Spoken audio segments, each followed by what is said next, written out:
I caught my girlfriend of 8 years cheating with my best friend at his wedding, but then I found out all of my friends knew and were laughing behind my back, so I acted like I didn't know and threw this bombshell at his wedding to not just ruin his wedding but his entire life. When I was in college, I was part of a pretty tight-knit group of friends from my department, and over the years, we've stayed in touch. There are 7 of us, 4 women and 3 men. One of the guys, let's call him Ethan, was my college roommate, and we were literally inseparable. He's been my best friend since our college days, and recently I attended his wedding, which is where everything went wrong. Out of this group, I've also been dating one of the women for the past 8 years. Let's call her Nicole. For context, it was Nicole who was originally closer to these people, but after we started dating, I kind of became a part of the group as well. And along with me, so did Ethan. We started dating when we were in our second year. I was 20 back then, and for the past 8 years, we have grown together. We've had a few rough patches, but we've always managed to make it through, and for the past year, I've been talking to her about getting married, but she's been telling me that she isn't ready yet. I find it really bizarre because both of us are pretty sorted on the work front, and we have even been living together for the past 4 years, so I really don't understand why it's such a big deal to get married. I value my professional life, but I also want to get married and start a family, and Nicole and I have been bickering a lot over that in the past few months.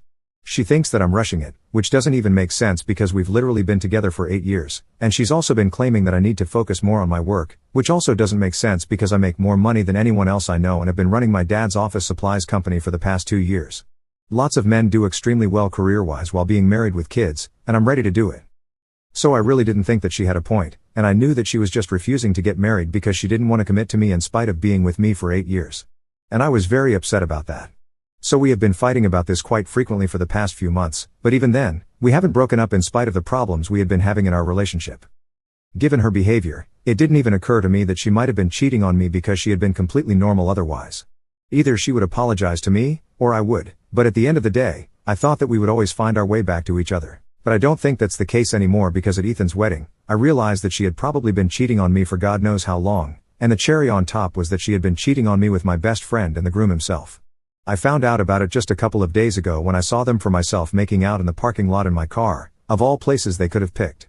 But instead of just confronting them then and there, I decided to go the theatrical way and humiliated him publicly. So, for context, Nicole and I had driven to the hotel where Ethan was getting married the day before the wedding, and in the evening, we were supposed to attend the rehearsal dinner. But I was really tired from the journey, and I also get really bad migraines sometimes, so I decided to skip it. Later in the evening, my migraines started to get worse, and since I had forgotten my meds while packing, I had to go out to buy some. That's how I ended up in the parking lot because I didn't want to walk, and I saw them going at it. I think I was there for about 45 seconds, and as soon as I figured out what was going on in the car, I just turned around and started walking away because I had no idea what to do about what I had just seen. I don't think they spotted me because they were too busy with each other, and I got lucky. By then, the rehearsal dinner was already over, so I decided to go to one of my friends' rooms so I could at least talk to them about what I had just seen, hoping that maybe they would be able to comfort me and I would find the courage to confront Ethan and Nicole when they finally came back. But instead, when I made my way to my friend's room, I heard a bunch of voices from the inside and realized that our group was sitting inside anyway. Coincidentally, they were already talking about Nicole and Ethan. Not only were they talking about them, they were all actually laughing behind my back about how clueless I was about all of this. So they had known. They had known all along and had been covering up for the two of them. The only other guy in the group, my friend Kyle, made some joke about how they were going to get caught one of these days because of all the sneaking around that they had been doing, even during the wedding prep. Apparently, they had even hooked up when I had gone home early at the engagement party. All of them found this very fun to talk about, and I was horrified at how casually they were discussing everything as if my feelings did not matter to them at all. So I just walked away from the door, and luckily they hadn't even noticed me lurking either, probably because they had all had a little too much to drink. I think that day was pretty much the worst one of my life, but even then, after I went back to my room and cried for about 15 minutes, I decided not to let anything show because I had already started formulating my plan. I knew that I was going to teach these people a lesson of a lifetime. So when Nicole finally came back to the room, I pretended like everything was normal, and we went to sleep without any discussion. The next day, the day of the wedding, I greeted everybody normally, and everything was going fine until I decided to stand upright before the ceremony was supposed to start. And in front of all the guests, I said that I wanted to make a speech in my friend's honor. That's not how traditionally things are done, so obviously there were some strange looks. But I guess Ethan thought I was going to make some heartfelt speech about how I was going to miss him or whatever. So he allowed it. It was a pretty big mistake on his part because then I went on to talk about whatever I had seen the previous evening and also brought up what I had overheard our friends talking about in their room later about the events at the engagement party while they were chilling and talking behind my back. At least at that point, All of them had the good sense to look ashamed. But I don't care about them that much. I only cared about how Nicole and Ethan were going to react to my speech. And, of course, as soon as they realized what was going on, they tried to get me to stop. It was much easier for Nicole since she was right beside me, and she started trying to get me to sit down and shut up as if that was going to help the situation. And Ethan totally flipped out and just started accusing me of being jealous of him, telling me that I was trying to ruin his wedding on purpose because my girlfriend wouldn't propose to me, so I was trying to steal his thunder. But I guess he oversold that whole act and got a little too defensive, so his fiancée ended up actually believing me, and then she walked off from the stage. When he realized that he had been left at the altar, he started running after her, and the whole situation descended into pandemonium. But I couldn't care less about any of that. I just shook Nicole off of me, made my way to the parking lot where I already packed my stuff and stashed my bags before the ceremony, and then I drove back home. 3 days have passed since then, and for the first 2 days, I didn't hear from anyone. But yesterday, Nicole told me that she and Ethan had been wrong, but what I had done was just downright psychotic because apparently, I didn't just ruin the wedding, but I also destroyed his life. Now his parents don't want anything to do with him, and his fiancée has already dumped him, so he's just broken and homeless because apparently he had been counting on this wedding to help him out financially, if you catch my drift. For a less subtle explanation, let me just say that he's a total gold digger, and this wedding had been a total sham right from the beginning. He and his fiancée didn't meet through their parents earlier this year like they had been telling everyone, but actually met each other on a dating app. His fiancée is 6 whole years older than him and had an ultimatum from her parents that she could either get married and settle down or continue fooling around with a new man every week, and that way she could count on getting herself disinherited by her parents and everything would go to her sister instead. So for that reason, she was willing to find somebody, but in reality, she had no interest in getting married. So far, she had been looking for somebody who would be okay with the idea of an open marriage but had been unlucky. That was until she met Ethan on the dating app, and he figured out a way that this could work for both of them.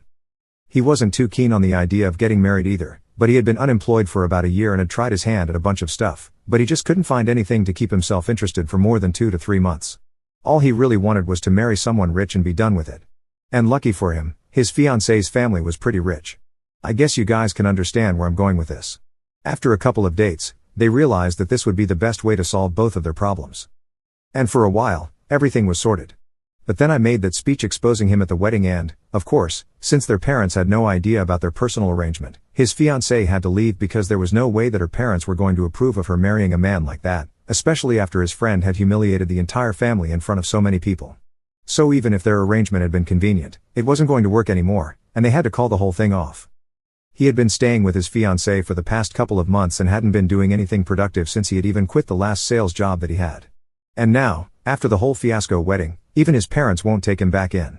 So he has nowhere to go, and it's not like it's going to be easy for him to find a job either because he's not really qualified. And even if he does find something, it's probably going to be something very low paying. So now I'm being accused of ruining his life by being insensitive because Nicole thinks I should have just confronted them in person instead of publicly humiliating the two of them and creating so much trouble for him. Even our friends don't want to speak to either of them anymore, and he's in big trouble right now. And for some reason, she expects me to feel bad about all this right now. Anyway, I don't particularly feel bad for Ethan, and neither do I think that his life has been destroyed. All he has to do is just find a job and stick to it and do something for himself instead of relying on other people. I don't think it's a bad thing. If anything, I've probably done him a favor, but whatever. What I do feel kind of iffy about is humiliating both families publicly because I'm sure that the kind of speech that I made did not reflect too well on either of them. And I've met Ethan's parents, and they're really nice people. So that's the only part of whatever Nicole told me that really stuck with me, and I feel kind of bad about that part. I feel like I could have just done away with the whole public humiliation thing and confronted them privately, broken up with Nicole, and let all of this go in a healthy way. But now I've created all this drama, and I feel weird about it. So Ida for publicly humiliating my best friend and his family at his wedding because he and my girlfriend had been hooking up with each other? Edit. I truly have no idea how long this has been going on.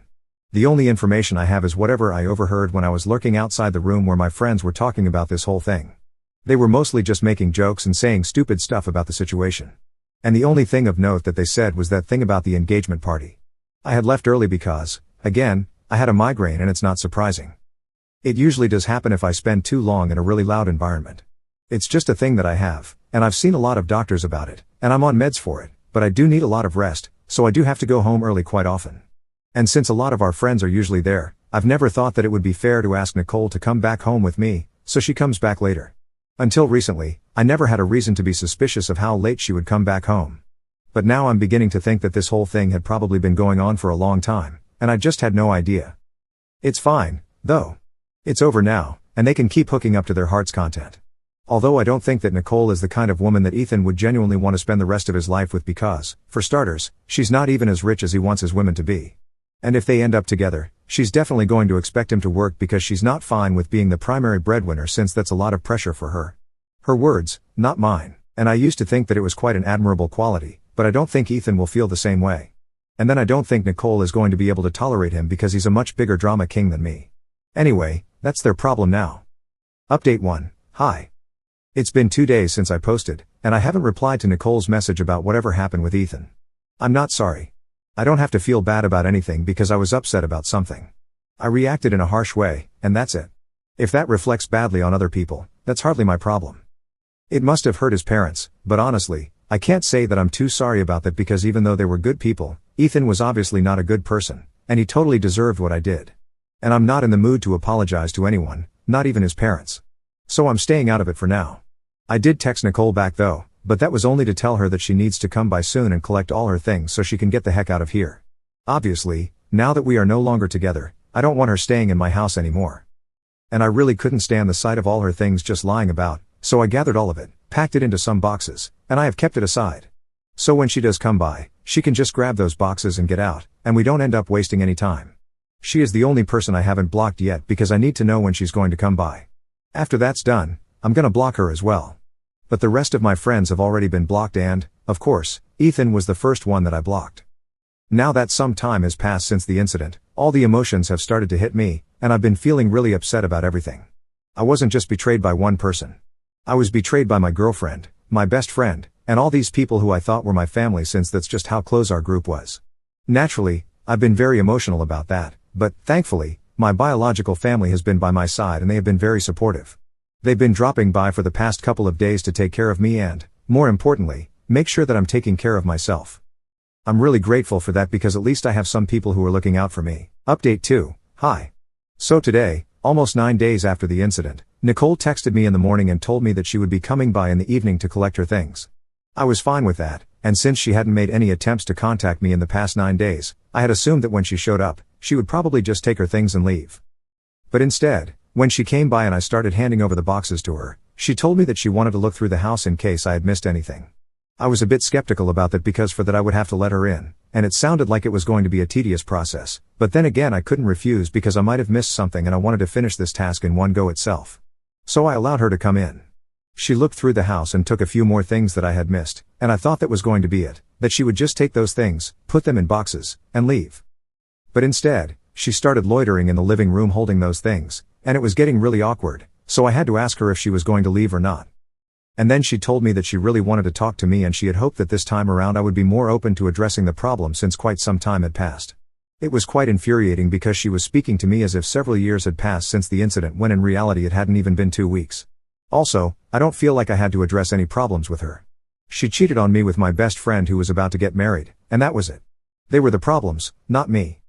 So I told her that I had been very clear with her when I had texted her, and I had told her that she was only welcome here as long as she needed to collect her things. Now that she had done that, there was no need for her to talk to me or stay around anymore, but she started arguing with me, telling me that even though she had cheated, it wasn't like I was completely perfect and I needed to stop acting as if this was entirely her fault. Until then, I had been curt with her, but I had still been trying to keep cool even though I was getting more irritated with every passing second. Then finally, when she said that, I totally lost it at her and I started screaming at her because I couldn't believe that she had the audacity to imply that any of this might have been my fault. I'm ready to acknowledge the fact that I'm not a perfect person, not by any means. But the way she said it, I knew she was implying that I had somehow driven her to cheat on me. And even before she started arguing back, I knew what she was going to say. Like I had mentioned in my original post, we had already been having some problems because I wanted to settle down. I wanted to get married and start a family soon, but she was not ready for that. I knew that she was going to bring that up because I had been thinking about it myself for a couple of days already, although in a different way, one where I was the victim. But in her opinion, she was the real victim, and she was not ready to commit since it was a pretty big deal and she thought that it was going to be a bad decision for her because she wanted to live her life a little before she got married and started the family. For the past 8 years, she has only ever been with me. We have only ever done things with each other in mind, and apparently, she felt like she doesn't even know who she is, which is somehow supposed to be my fault. I couldn't believe that she thought that these were valid points, because if she had really had such a huge problem with committing to me even after 8 years of being together, then clearly, we had very different opinions, and we wanted very different things from life. So the only two ways to have dealt with that were to either keep talking about it and try to come to a common ground, or just break up. But she chose to cheat on me so she could have the best of both options, and so she could do whatever she wanted to while keeping me around as backup. And somehow, I was a terrible person for not being okay with something like that. The whole victim playing thing and pretending as if we were both equally at fault here made me so mad that I ended up screaming myself hoarse at her. But even then, she just kept arguing and trying to defend herself, saying that she was under a lot of stress because of me, and Ethan apparently just got her somehow in a way that I never did. I even kept asking her to leave, but she wouldn't go away. And she kept saying that I needed to understand that I was not a perfect person and I had been just as toxic as she had.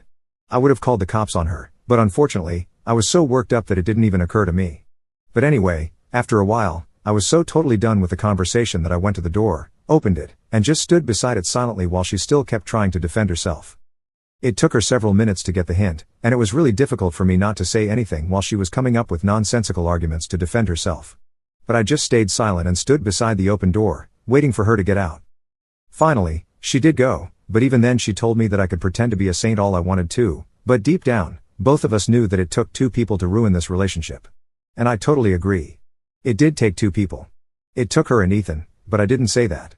It would have just started up another whole thing, and I didn't have the time or energy for that. So she walked out, I shut the door, and finally started trying to calm down because talking to her had really riled me up. Even when we were together, she did have a lot of difficulty in admitting when she was wrong. But back then, I used to find it kind of endearing. But today, it was just the worst thing ever, and I'm really happy that she left when she did, because, otherwise, I think I might have thrown something at her. Anyway, that's done now. She's gone, and I'm just really relieved. I've blocked her already, and now I'm gonna spend more time focusing on myself because I think I really need it. I've already started going to the gym more often since it really helps me stay distracted, and I'm also journaling. It's going to be baby steps before I finally feel like I'm over everything because, after all, regardless of how it ended, it was still an 8-year relationship. So it's definitely going to leave a mark whether I like it or not.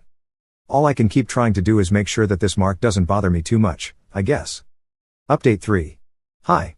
So it's been 2 years since my last update. I have been thinking about posting here for quite some time, and I finally got around to logging in today. So here's an update on how everything's going. On the work front, everything is amazing, even better than before, and I'm very happy. I've also become kind of a fitness freak, and it feels good. I haven't had any contact with those people from college for the past 2 years, and I really don't care how any of them are doing. My family has been there for me every step of the way, taking care of me and making sure that I'm doing well, and that's all that I need.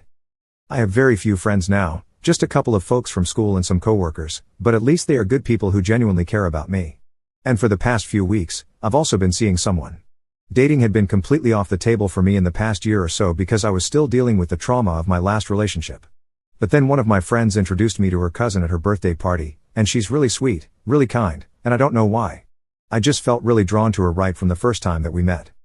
My friend set me up on a date with her, and we've been going out for a while. I told her everything about my last relationship and how long it went on. So I want to take it kind of slow with her before we get serious, and she totally understands that. She respects me and my opinions, and she's so sweet that she's even told me that she's ready to wait because I seem like the perfect guy for her. We're also on the same page about marriage and kids. She wants that just as much as I do, and I think I finally found somebody who is right for me. At least I'm much happier than Nicole and Ethan, who got married a couple of months after my last update, but they couldn't even make their marriage work for a year. They ended up getting divorced within a year, and I found out about it from one of my old acquaintances from college who's a bit of a gossip. I can't say that I feel bad for them at all since that would be a total and blatant lie, but I do hope that this serves as a good lesson to them, and they don't end up screwing over other people in the future as they did to me. Although they are pretty horrible, so they might. Anyway, that being said, I feel like I'm truly over whatever happened.